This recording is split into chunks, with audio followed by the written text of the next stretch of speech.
I started with the organisers' brief, and I asked them who the audience were and what was it that they wanted the audience to take away.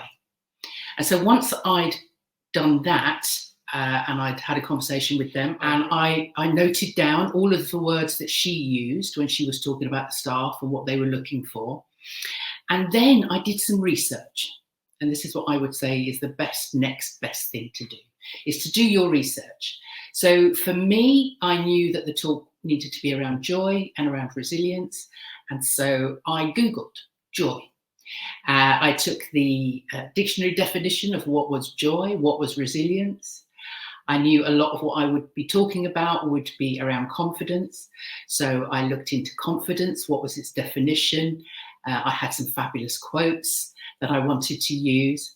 So I Googled, I went on a deep dive into what was joy. I looked at some TED Talks, found one in particular around joy and resilience that was really, really useful.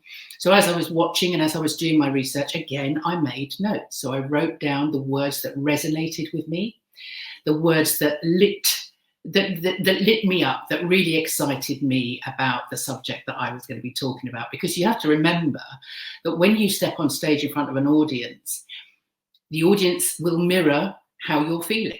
So what you're talking about needs to be something that, if you want your audience to be excited and engaged, you have to find the words and the content that is going to excite and engage you. So that's what I did. I wrote down all of those words. I did lots and lots of research.